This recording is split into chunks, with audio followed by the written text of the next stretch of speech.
Good morning, students. Welcome back. This is Dr. B. Tulasi, working as Associate Professor in the Department of Computer Science and Engineering, Vignan Nirula Institute of Technology and Sciences for Women, Palakaluru. In the last session, we have seen second unit. The contents of the second unit are the classes and objects, the nature of the object, relationship among objects, nature of class, relationship among classes, interplay of classes and objects, identifying the classes and objects, importance of classification, key abstractions and mechanisms. These are the topics which we have covered in the unit 2.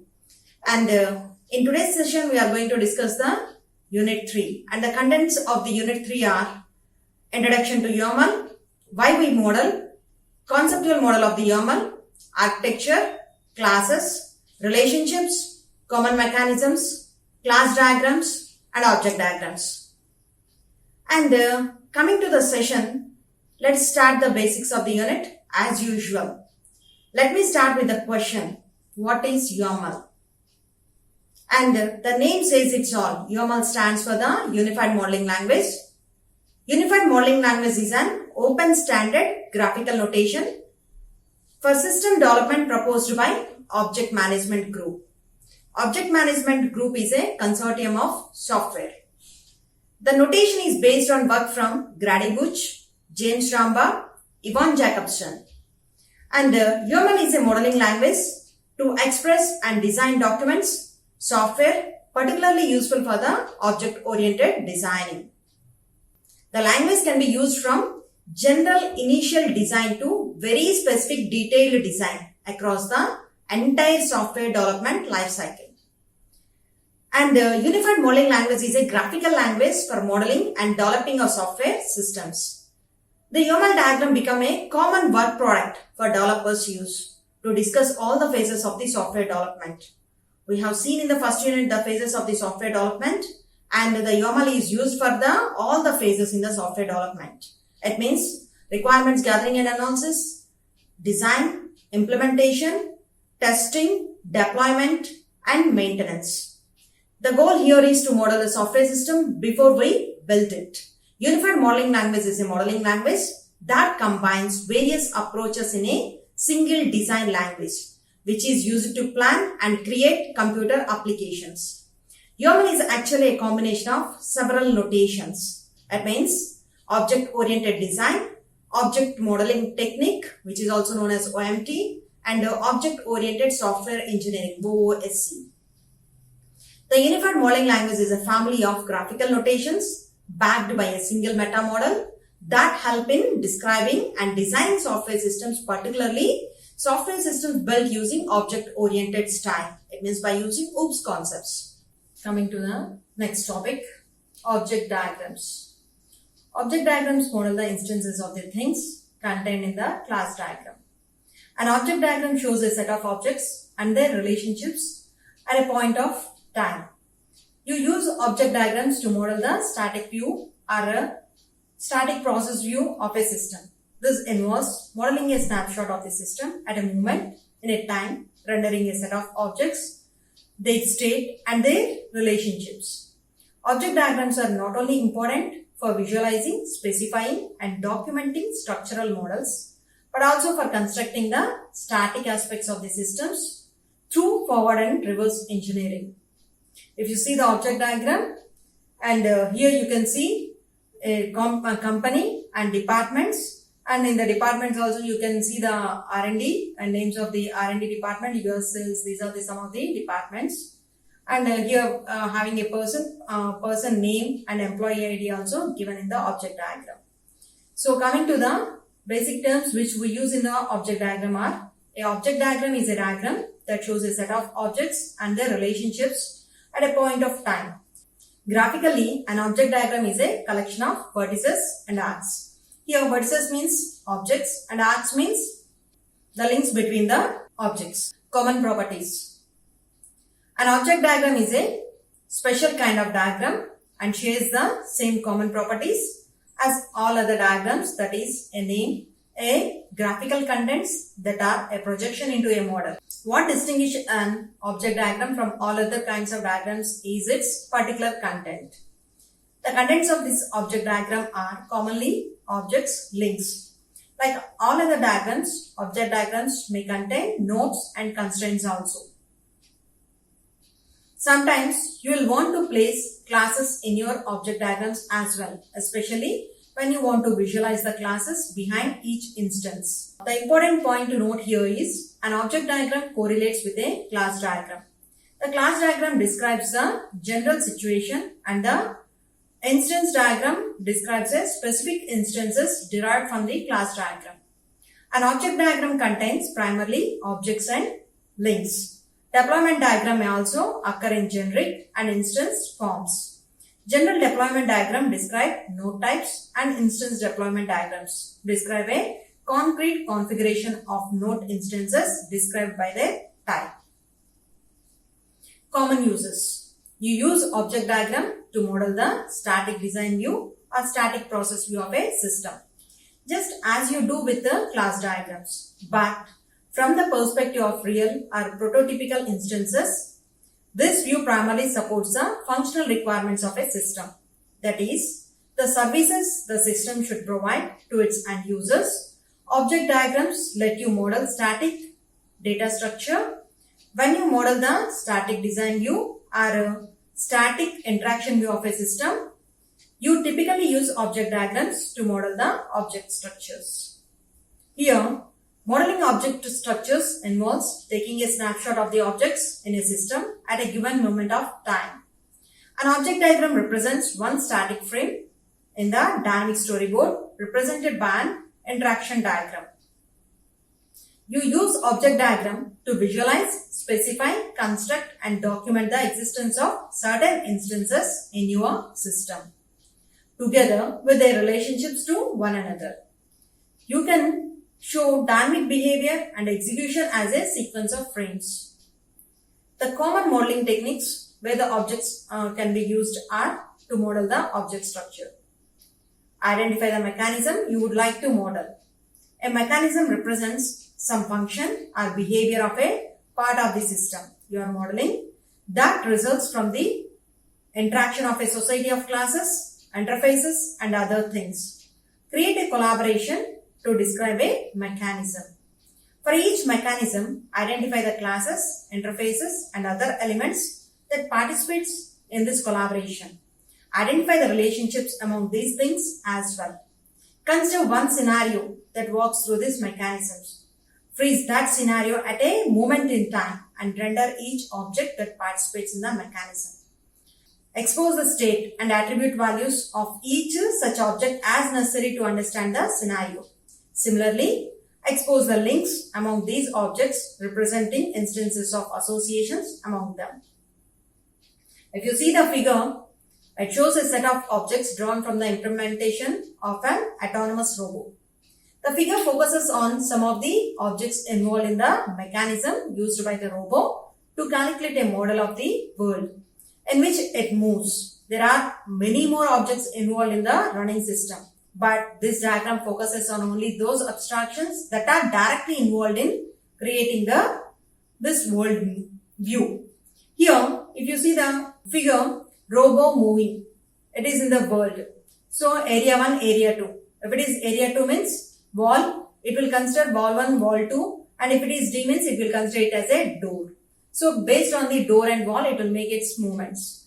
So, as the figure indicates, one object represents the robot itself, and R is currently in the state of marker moving. This object has a link to W, an instance of the world, which represents an abstraction of the robot's world model. And coming to the reverse engineering an object diagram can be useful. In fact, while you are debugging your system, this is something that your tools will do all the time.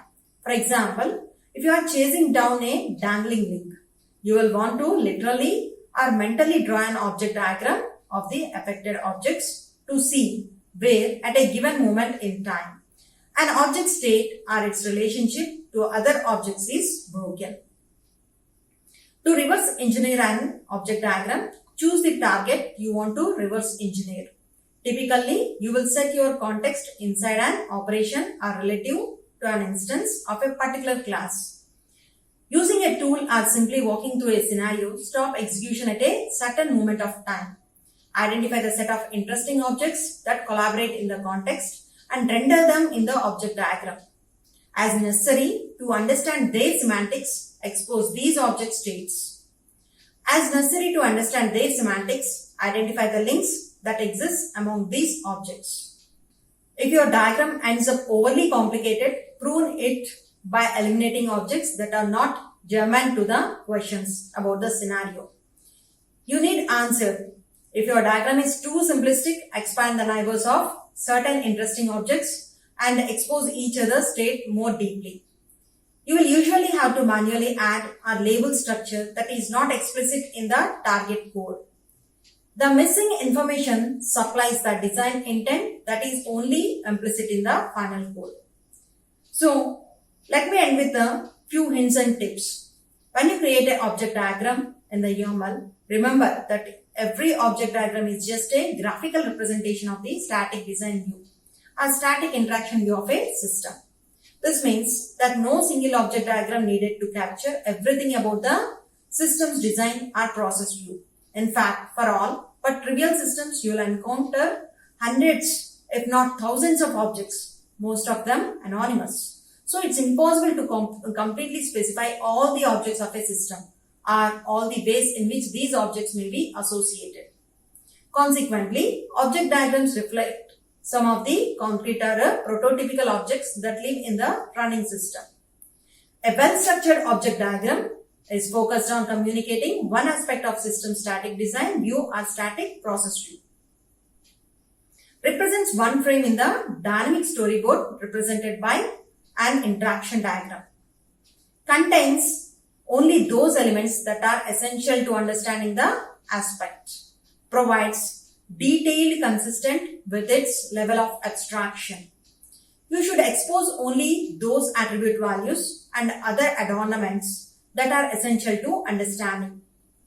It's not so minimalistic as to misinform the reader about the semantics that are important. When you draw an object diagram, give it a name that communicates its purposes. Lay out its elements to minimize lines that cross.